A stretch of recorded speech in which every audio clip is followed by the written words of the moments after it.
Bom dia, tudo bem? A mensagem que Deus colocou para mim hoje, ela diz assim: fique calmo, pois quem está com Deus está em paz. Louvado seja o Senhor. Senhor, tende misericórdia de nós. Perdoa, Pai, todos os nossos pecados. Livra-nos de todo mal. Nos afasta de tudo aquilo que não vem de Ti. Nós agradecemos, Senhor, por mais esse dia, pelo alimento, pela palavra, pela presença. Aceita, Senhor, essa nossa oração, esse nosso louvor, pois nós Te amamos, bendizemos, adoramos. Somente Tu é o nosso Deus e em Ti confiamos. O que é a calma?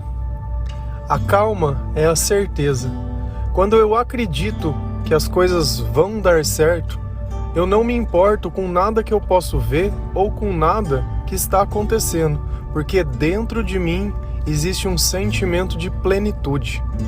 Então não importa a notícia que eu receba, ainda assim eu continuo confiando nas promessas de Deus. Só que essa calma, ela só é possível com a presença do Espírito Santo. Não adianta eu tentar produzir paz sem Deus. Se isso fosse possível, não existiria um remédio. E esse remédio chama calmante. Olha a curiosidade do nome das coisas. Eu gosto muito de observar a composição das palavras. Calmante, algo para trazer calma. E normalmente em quais são os momentos que nós tomamos um calmante? Quando algo sai do controle, quando nós estamos muito nervosos, quando alguma coisa nós não conseguimos aceitar ou assimilar. Só que na presença de Deus, tudo se torna tão normal, porque o questionamento é justamente quando eu começo a pensar em alguma coisa e tentar entender. Só que se eu tento entender o que já aconteceu, muda. Muitas vezes não. Então, a partir do momento que eu não tenho sabedoria para aceitar as coisas que passaram, aquilo que eu fico pensando acaba me perturbando. E uma forma de eu não aceitar aquilo que já aconteceu é como se de alguma forma eu falasse para Deus: olha, eu não concordo com você. Da mesma forma que quando Jesus disse: olha, eu vou ser crucificado, Pedro disse: olha, eu não concordo com você.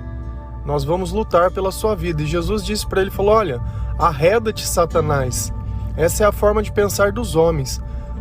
Por quê? Porque para Jesus era mais importante se cumprir o propósito de Deus do que estar vivo. E nós sempre achamos que o prêmio é estar vivo. Não, o prêmio é a eternidade.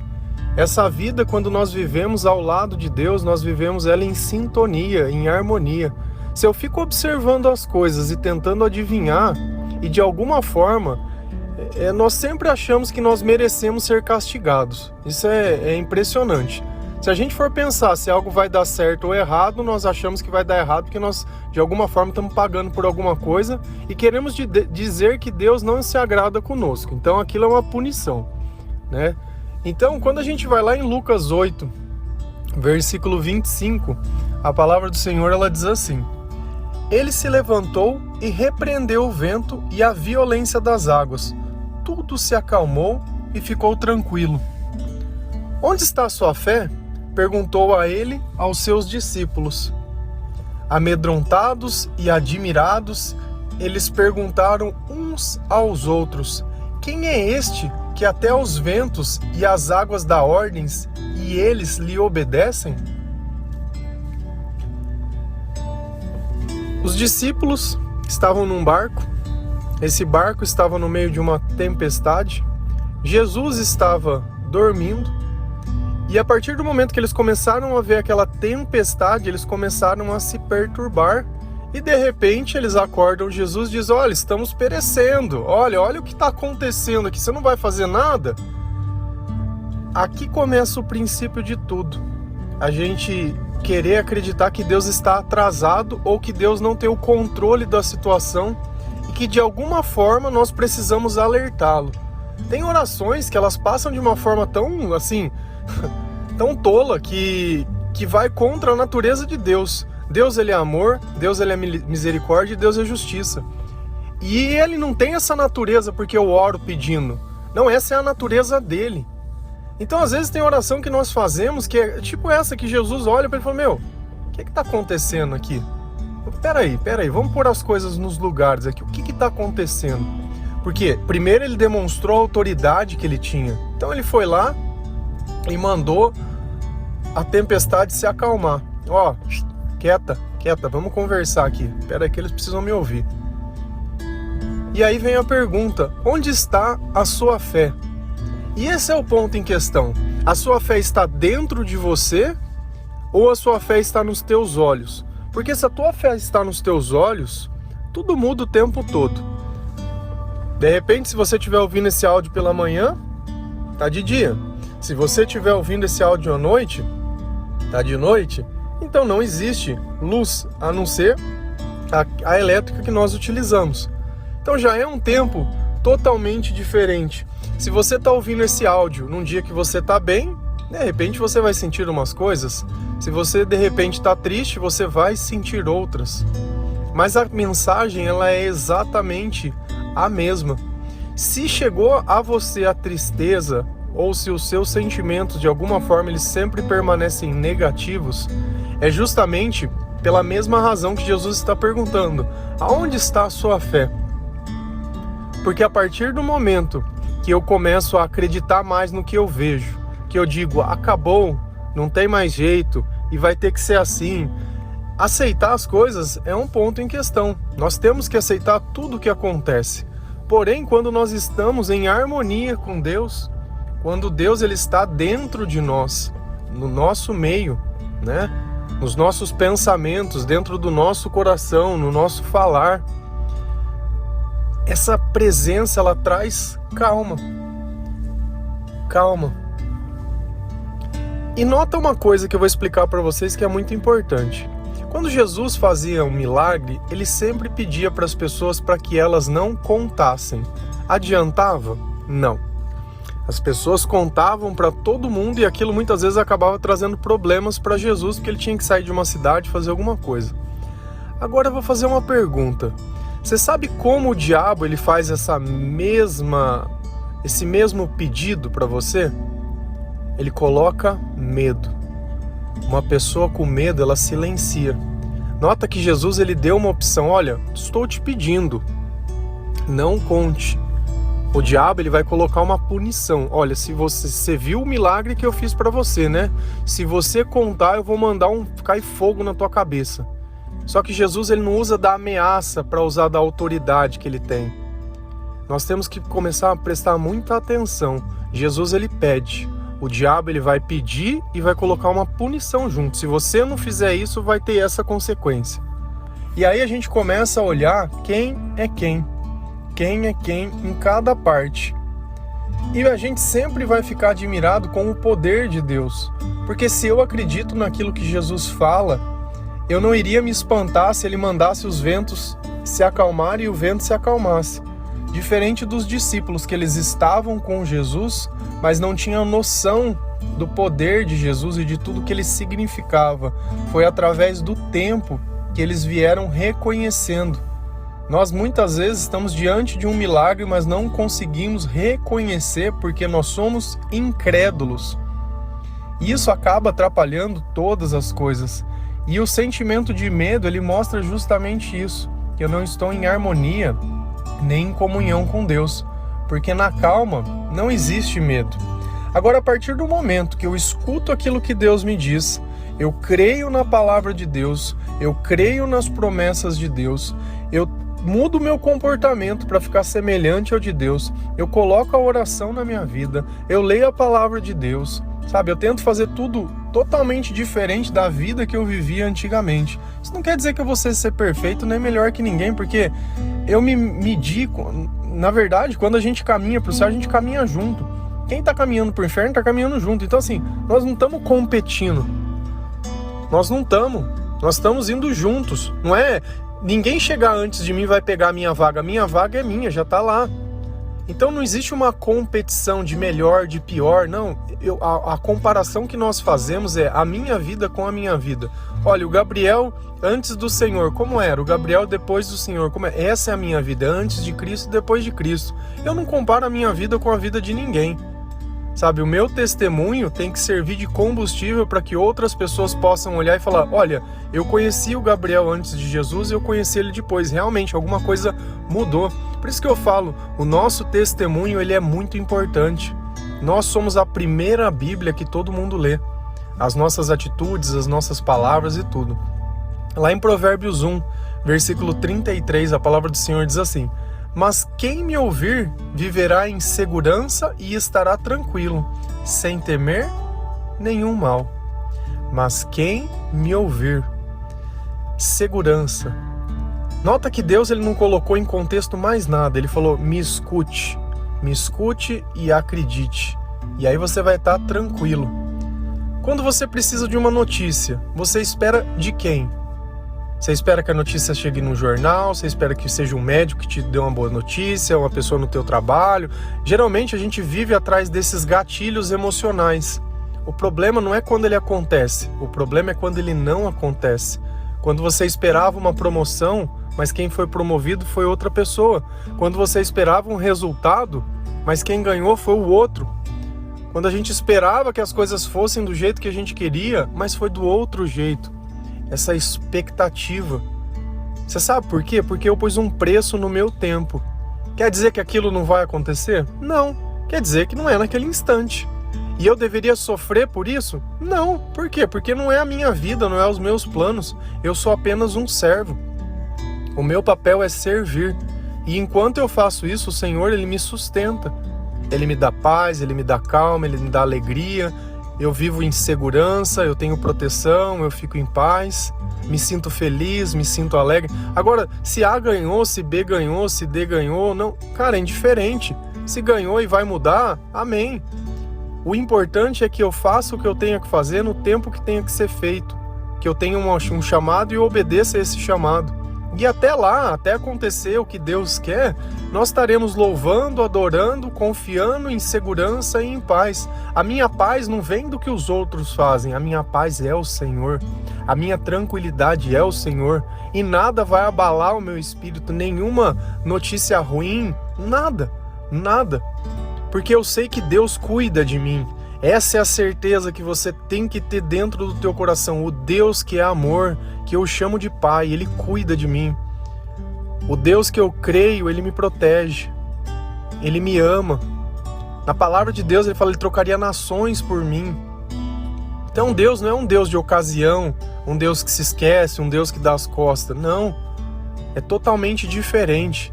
Nós temos crenças que não são nossas, mas desde criança, quando a gente não tem discernimento da palavra de Deus, são introduzidas dentro da nossa cabeça certos tipos de pensamentos que, enquanto eles não forem questionados à luz da palavra de Deus, eles vão continuar dentro de nós. Nós criamos uma prisão imaginária que ela não existe. Jesus morreu para que nós pudéssemos ser livres. Liberdade. Liberdade até para escolher aquilo que é errado, aquilo que não presta. Você tem essa liberdade. E é uma escolha sua. Se dentro da tua cabeça faz sentido viver isso, viva! Eu partilho o que para mim me faz bem. Jamais iria dar algum tipo de sugestão ou qualquer coisa de algo que fosse ruim. Porque é melhor ficar quieto. Eu não estou aqui para prejudicar ninguém, muito pelo contrário. Eu estou aqui para que as pessoas possam sentir essa calma e essa tranquilidade.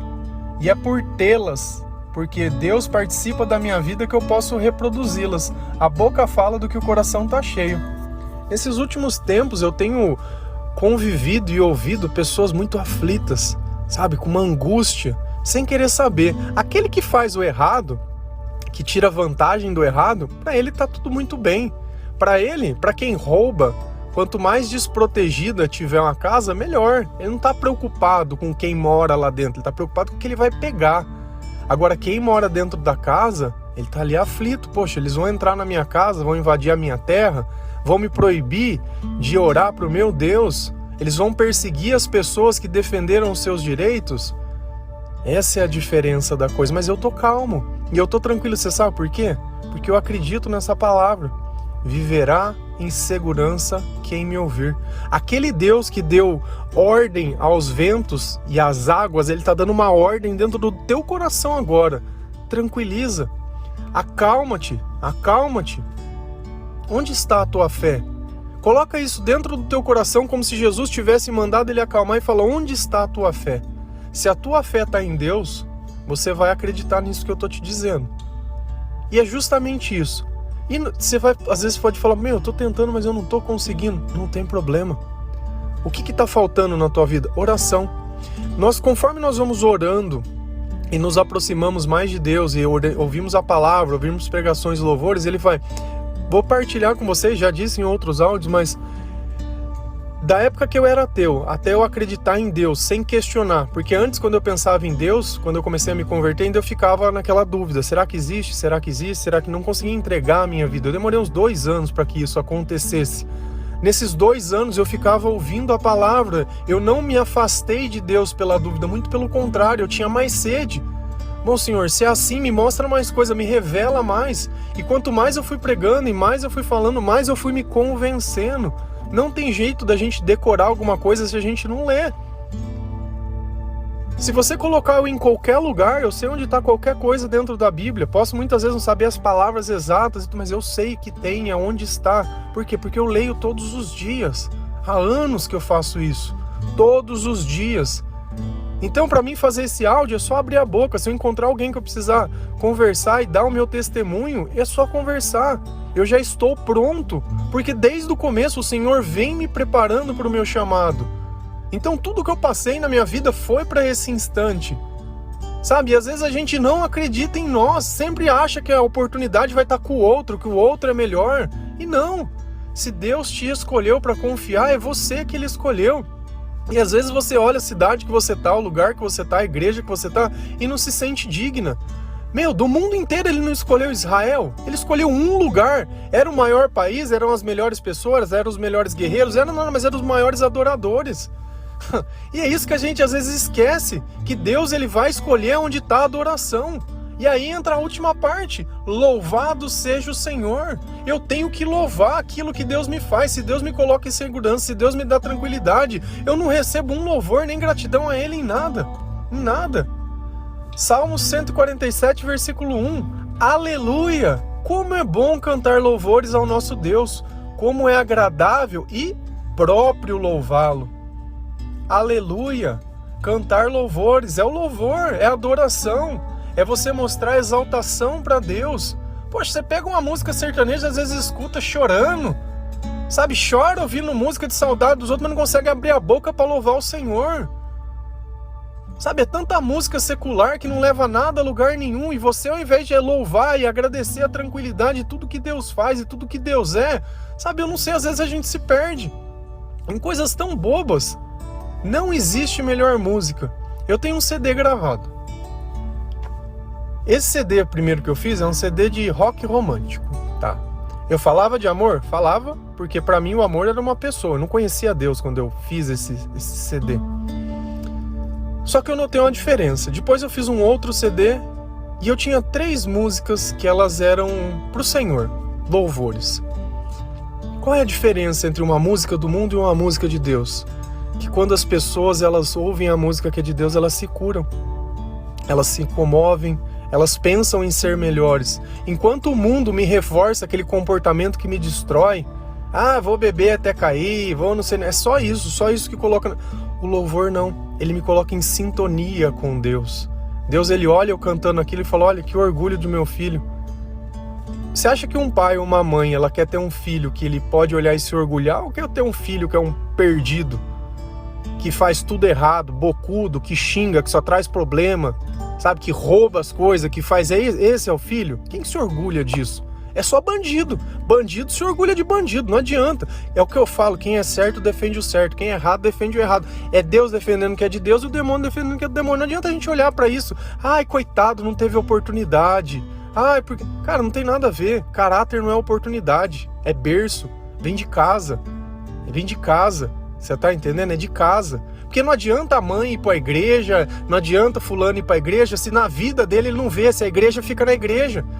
Porque quando chega em casa você não vê Deus, só vê a roupa de Deus. É o terninho, é a sainha, só isso. O comportamento não, esse comportamento de Jesus. Você acha que Jesus era Jesus pela roupa que ele vestia? Você acha que Jesus era terninho e Bíblia embaixo do braço? Era esse, a percepção que a gente tem é essa, que Jesus é eterno, que Jesus é batina, que não, Jesus é comportamento, amar é comportamento, caridade é comportamento. E nós temos que sair da nossa vida e se comportar feito a Jesus Cristo. E dá para notar no nosso falar a calma que nós transmitimos e nos nossos feitos e na nossa vida, porque o medo não tem espaço dentro do nosso coração. E a esperança é o nosso guia e a eternidade é o nosso destino. Amém?